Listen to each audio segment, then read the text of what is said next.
Bismillahirrahmanirrahim. Raditu billahi robba wa bil islami dina wa bi Muhammadin nabiyya wa rasula. Rabbi zidni ilma warzuqni fahma waj'alni minas solihin. Amin. Alhamdulillah. Nah, bagaimana anak-anak hari ini sehat? Semuanya sehat? Alhamdulillah. Jangan lupa tetap jaga kesehatan, makan yang teratur, pagi itu sarapan, mandi jangan lupa ya, biar seger semuanya ya. Nah, ya, Pak, tidak lupa Bapak absen dulu ya. Absen dulu. Nah, ini Siti sudah masuk atau belum? Nah, alhamdulillah sudah masuk. Nah, dan yang terakhir ada Ahmad. Ahmad sudah masuk ya? Alhamdulillah semuanya sehat. Semoga semuanya diberi kekuatan untuk bisa melaksanakan kegiatan daring pada pembelajaran hari ini.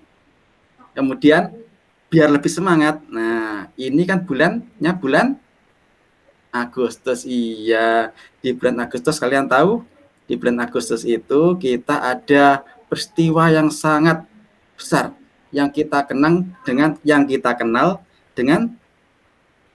adanya proklamasi. Nah, biar lebih semangat, mari kita nyanyikan 17 Agustus ya. Kita nyanyikan lagu 17 Agustus biar pembelajaran hari ini kita lebih semangat. Nah, Bapak akan screen layar menyanyikan lagu bersama-sama, kita menyanyikan lagu 17 Agustus ya.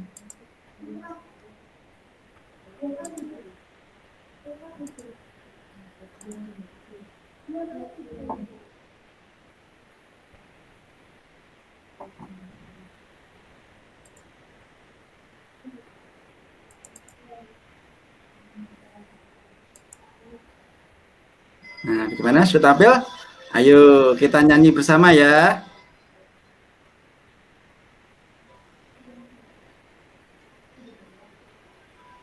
Ya, nyanyinya semangat. 11 Agustus tahun 45, itulah hari kemerdekaan kita. Hari merdeka, nusa dan bangsa, hari lahirnya bangsa Indonesia.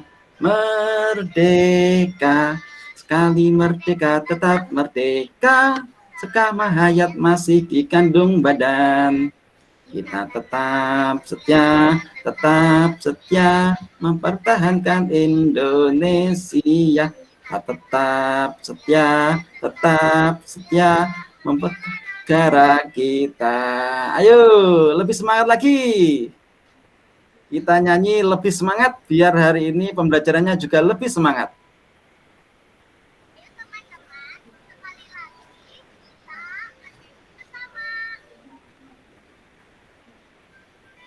Belas Agustus tahun 45, itulah hari kemerdekaan kita. Hari merdeka, nusa dan bangsa, hari lahirnya bangsa Indonesia. Merdeka, sekali merdeka tetap merdeka, hayat masih dikandung badan. Tetap setia mempertahankan Indonesia. Kita tetap setia negara kita.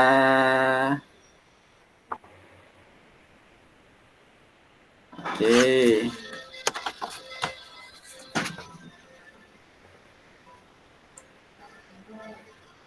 Nah, kita sudah bernyanyi bersama. Nah, biar lebih semangat lagi, Bapak akan ajarkan tepuk semangat ya, biar kalian semakin semangat. Saya Bapak peragakan, nanti kalian ikuti ya. Tepuk semangat. Semangat. Yes. Ya, saya ulangi, Bapak ulangi ya. Tepuk semangat. Semangat. Yes. Ya, bagus. Nah, mengawali pembelajaran kita hari ini, nah, Bapak akan ingatkan kembali. Kemarin kalian telah belajar. Nah, apa ayo? Iya, kalian kemarin telah belajar tentang ciri tumbuhan. Coba, kalau kangkung hidupnya di mana? Hah, ada yang di darat? Nah, biasanya iya, biasanya juga hidup di air. Coba kangkung itu daunnya bagaimana? Ah, iya, daunnya juga menyirip panjang gitu ya. Terus pada pembelajaran kita hari ini kita akan belajar tentang tema 2, subtema 1 pada pembelajaran ketiga. Nah, Bapak akan screen dulu ya. Tujuan pembelajaran hari ini.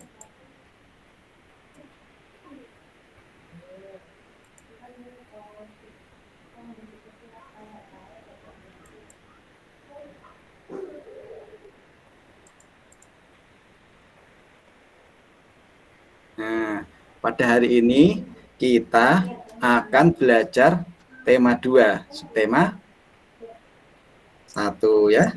Nah, ini tujuan pembelajaran kita hari ini. Nanti siswa dapat mengkategorikan cara tumbuhan beradaptasi dan melindungi diri di lingkungannya dengan tepat. Kemudian setelah nanti melihat video, siswa membuat laporan tentang cara tumbuhan beradaptasi melindungi diri di lingkungannya. Kemudian setelah nanti kita membaca teks proklamasi, siswa dapat menganalisis informasi penting menggunakan aspek apa, di mana, kapan, siapa, mengapa, dan bagaimana. Nah, kamu nanti akan membuat peta pikiran. Nah, dan dari peta pikiran nanti, kamu akan mengembangkannya menjadi informasi secara tertulis. Itu tujuan pembelajaran kita hari ini ya. Nah, baik, akan saya stop dulu.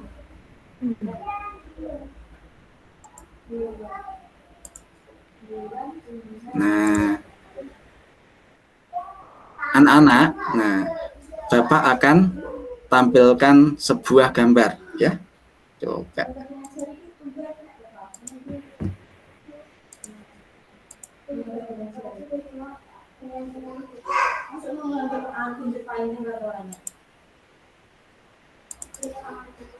Nah, gambar apa itu? Gambar tumbuhan apa? Apa? Pring? Oh iya, boleh. Pring boleh. Ayo, apa lagi? Oh iya. Dalam bahasa Indonesia itu disebut dengan bambu. Coba kalian amati dengan seksama tanaman bambu itu. Bagaimana menurut kalian tentang tanaman bambu itu? Nah, ada yang pernah memotong tanaman bambu? Nah, iya, Ahmad sudah pernah memotong tanaman bambu. Nah, iya, coba ketika Ahmad memotong tanaman bambu, apa yang Ahmad rasakan? Oh, Ahmad rasa gatal-gatal. Iya, benar, karena di tanaman bambu itu ada seperti itu, glugut ya, seperti glugut. Nah, hari ini kalian semua akan belajar tentang bagaimana makhluk hidup mempertahankan diri atau melindungi dirinya. Kenapa seperti itu? Nah, makhluk hidup itu kan tidak bisa berjalan ya. Nah, kalau berjalan nanti menakuti kalian. Nah, kalau menakuti kalian, takut tidak berani kemana-mana. Nah, karena makhluk hidup, karena tumbuhan itu tidak bisa berjalan, maka tumbuhan itu juga perlu menyesuaikan diri. Karena tumbuhan itu juga perlu untuk bertahan hidup demi kelangsungan hidupnya. Nah, agar lebih paham tentang materi hari ini, Bapak akan screen share lagi sebuah video tentang bagaimana cara makhluk hidup untuk melindungi diri. Oke, siap semuanya? Semuanya tetap semangat? Alhamdulillah. Ya, kita belajar lagi. Kita putarkan sebuah video tentang ciri makhluk hidup. Oke.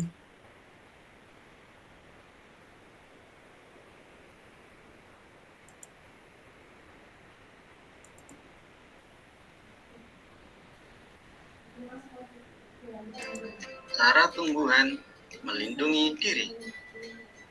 Seperti halnya hewan, tumbuhan juga melakukan perlindungan diri dari pemangsanya. Mengapa? Tumbuhan melakukan perlindungan diri dari pemangsanya agar kelangsungan hidup dan generasinya tidak terganggu. Cara tumbuhan melindungi diri disesuaikan dengan bagian-bagian dan sifat dari tumbuhan itu sendiri. Cara tumbuhan melindungi diri antara lain dengan menggunakan duri, racun, getah, cangkang keras, dan bulu halus. Apa maksudnya ya? Nah, mari sama-sama kita cari tahu. Cara pertama tumbuhan melindungi diri adalah dengan duri. Beberapa tumbuhan melakukan perlindungan diri dengan menggunakan duri yang ada pada tubuhnya, baik dari batang, daun, bahkan buahnya. Perlindungan ini cukup efektif untuk mencegah dirinya dimangsa oleh hewan pemakan tumbuhan. Contohnya pada bunga mawar.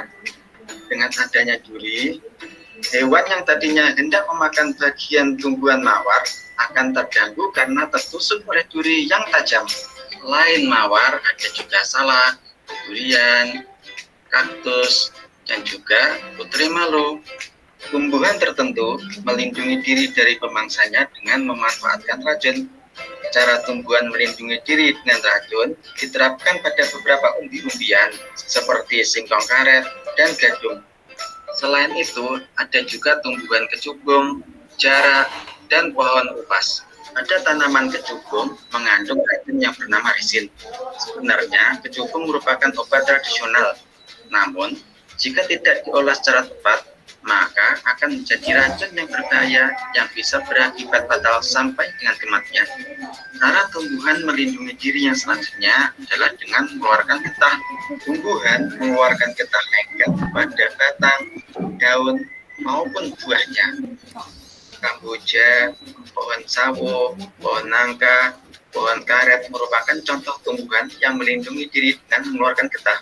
Selain berfungsi sebagai media transportasi unsur hara, getah juga berfungsi sebagai media perlindungan daripada tumbuhan.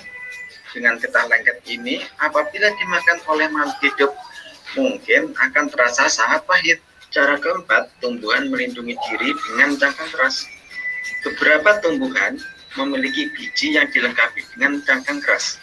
Sebut saja buah kelapa, kelapa sawit, salak, biji mahoni, dan lain sebagainya.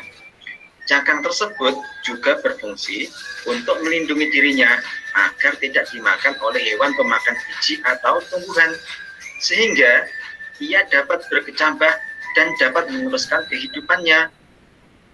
Cara kelima, tumbuhan melindungi diri dengan bulu atau rambut. Beberapa tumbuhan melakukan perlindungan diri dengan menggunakan bulu atau rambut. Sebagian di antaranya menghasilkan bulu atau rambut yang menghasilkan rasa gatal pada kulit pemangsanya. Contoh tumbuhan yang melakukan cara perlindungan diri dengan bulu, misalnya pada bambu. Pelepah pada bambu berfungsi melindungi tunas pada ruas.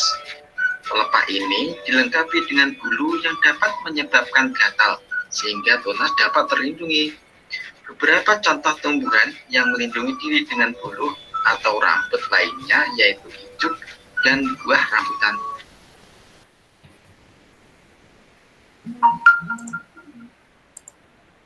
Nah, kalian sudah memahaminya?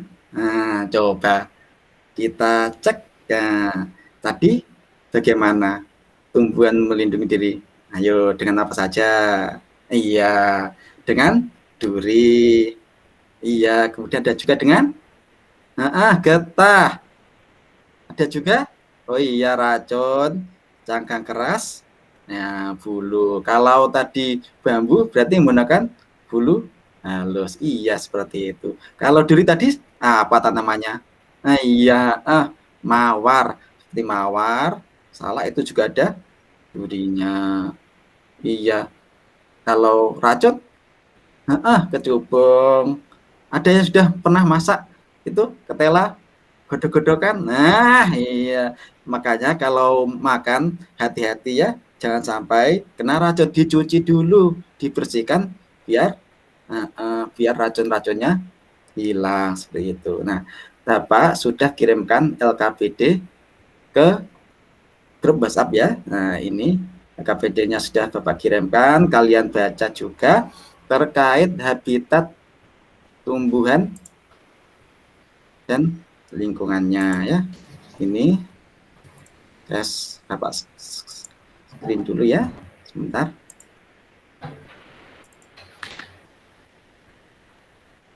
Nah, ini pada halaman ini ya. Kalian baca ini.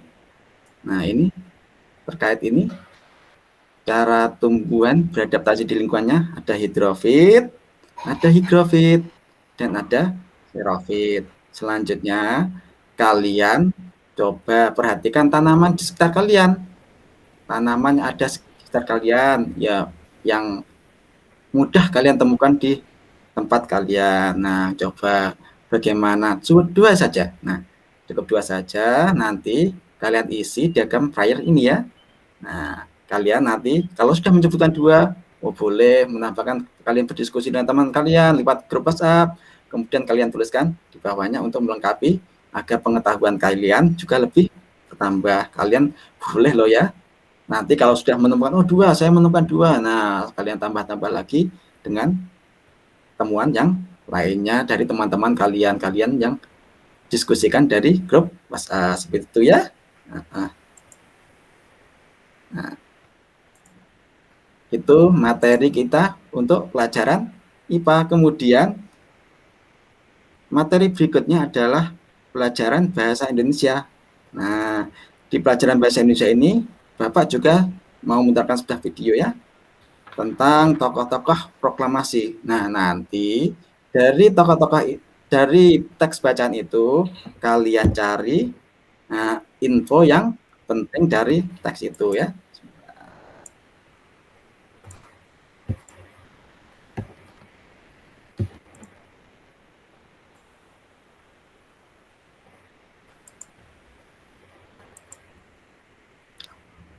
Nah,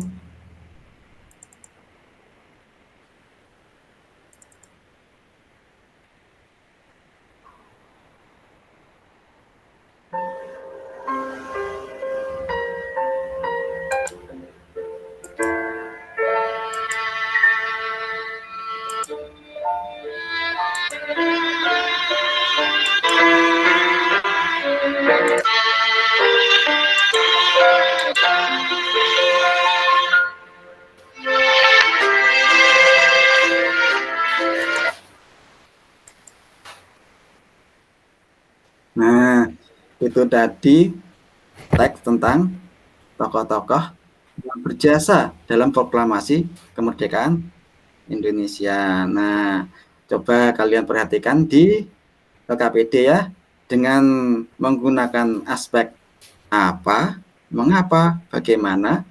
Nah, kalian cari informasi yang penting dari teks tersebut.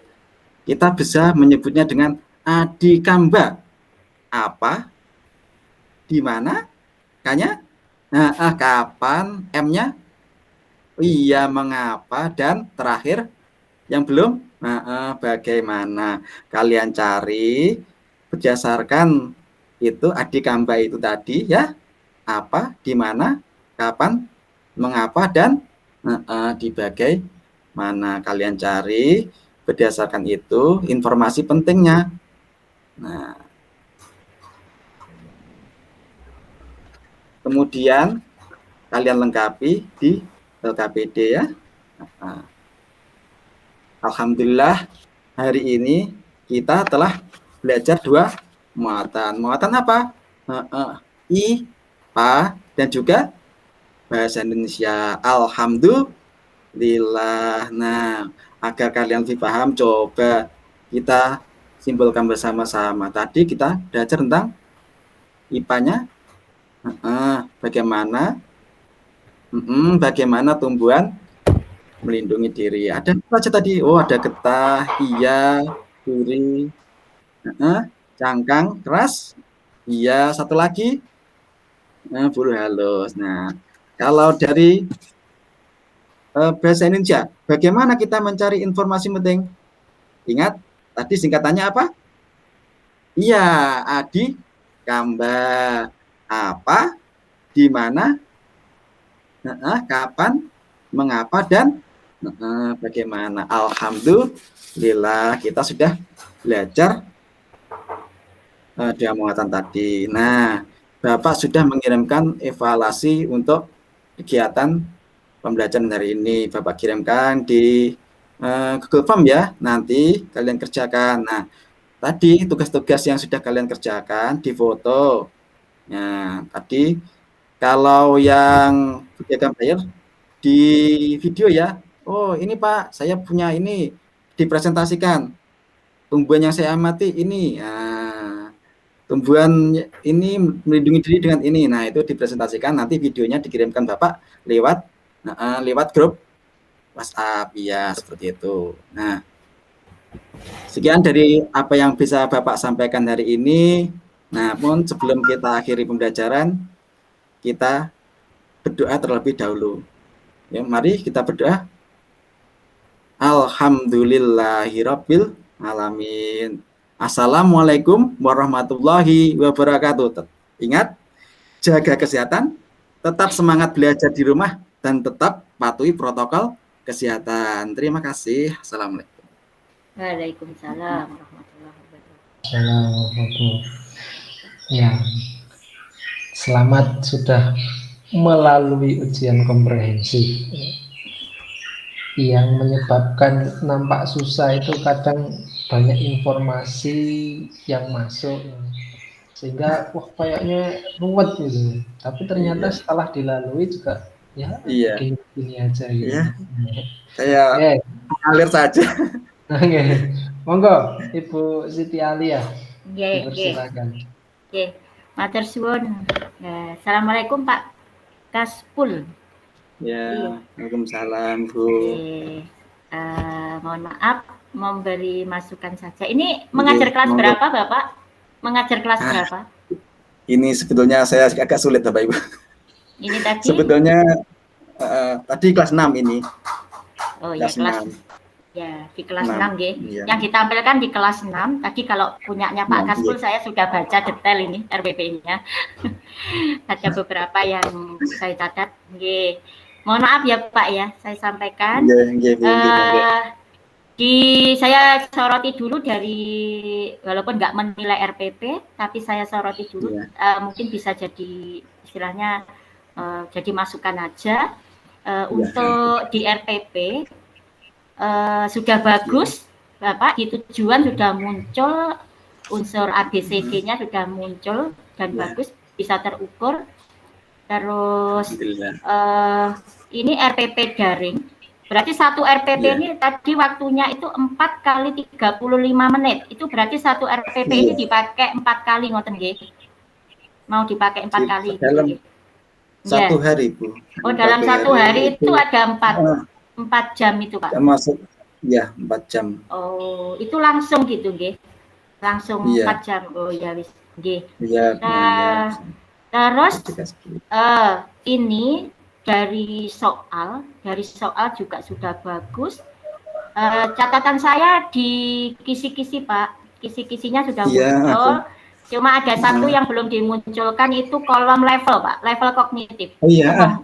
Level itu sangat penting karena kalau untuk mengetahui soal itu hot apa tidak, itu kita melihatnya yang pertama dari levelnya itu.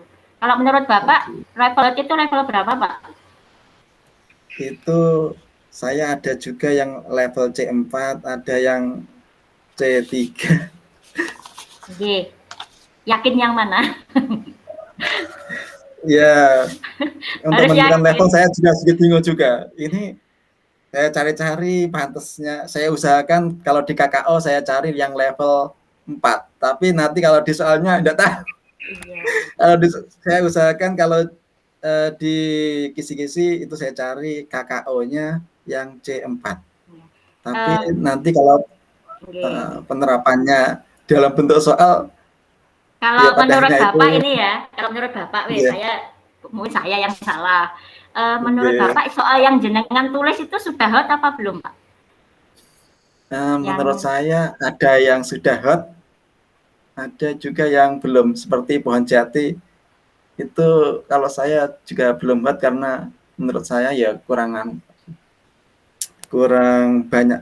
Kalau dibuat menalar itu kalau ya kira-kira ya ini ya daun gugur itu jenengan bisa membacakan mungkin yang menurut jenengan hot, bisa dibacakan mungkin juga. Yang menurut saya hot.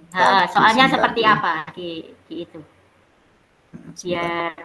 Biar sama nanti pemahamannya. Jangan-jangan saya bilang nggak hot, jenengan ternyata hot. Ya, nanti. Monggo, bisa Pak? Kalau saya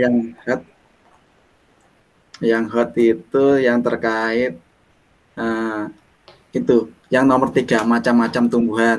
Coba jenengan baca Pak. Macam-macam tumbuhan, 1 pohon buah naga, teratai, lidah buaya, enceng gondok. Yang termasuk tumbuhan xerophyt adalah A 1 dan 2, B 1 dan 3, C 4 dan 2, D 3 dan 4. Nah, di sini kan siswanya harus tahu xerophyt itu artinya apa dulu. Iya. Nah, kalau sudah tahu xerophyt, nanti kan baru bisa memilih itu pohonnya pohon apa saja. Seperti itu. Jawabannya sudah mantap. Jadi mengajak siswa untuk berpikir nggak Jogja. Saya bilangnya dari tadi Jogja, Jujuk saja. Cuma mungkin perlu stimulusnya mungkin Pak yang perlu ditambah ya. Memang ini. Dengan apalagi jenengan kelas 6 jenengan kelas 6 itu apalagi ini kan anak menghadap ini ya mesti anak kelas 6 lebih untuk tingkat dipakai untuk hotnya ini istilahnya lebih bervariasi. Itu tentang RPP. Terus tadi di model Pak jenengan menggunakan discovery learning. Mungkin bisa disampaikan ke kita apa itu discovery learning dan mengapa kok memilih model discovery learning untuk pembelajaran ini? Iya. Discovery learning ini cara secara discovery learning itu aktif, siswa dituntut aktif dalam pembelajaran, memahami konsep dulu sampai kemudian menyimpulkan seperti itu. Nah, sini seperti pada tadi seperti pada kegiatan inti seperti macam-macam tumbuhan, discovery mencari macam-macam tumbuhan di kehidupan di sekitar siswa itu apa saja tumbuhannya ada sekitarnya. Kemudian setelah siswa tadi memahami tentang bagaimana ciri-ciri tumbuhan beradaptasi, bagaimana tumbuhan beradaptasi, kemudian dia berusaha mencari tanaman ini tadi sepertinya cocoknya dengan melihat apa yang sudah saya pahami itu masuk ke dalam kategori misalkan pepaya, ini ada getahnya, berarti masuk dalam getah, berarti dapat disimpulkan bahwa pepaya juga termasuk pohon yang melindungi diri dengan getah seperti itu. Satu lagi nih Pak, nggak apa-apa nih. Kita sharing saya alhamdulillah ilmu yang baru, ilmu yang bermanfaat. Kalau teori alhamdulillah saya sudah bagus teorinya. Jadi discovery learning betul. Coba mengapa tidak menggunakan problem solving di sini? Apa bedanya Pak? Beda yang khas antara discovery learning dan problem solving. Kalau menurut jenengan apa itu Pak? Problem solving menurut saya lebih pada permasalahan nyata. Kalau menurut saya kalau saya mau dalam keadaan daring seperti ini mau menggunakan problem solving itu lebih tepat kalau dibuat kelompok. Jadi karena ini daring, saya tidak berani buat kelompok karena juga untuk membuat kelompok dalam keadaan daring seperti ini akan agak lebih, menurut saya lebih ribet, lebih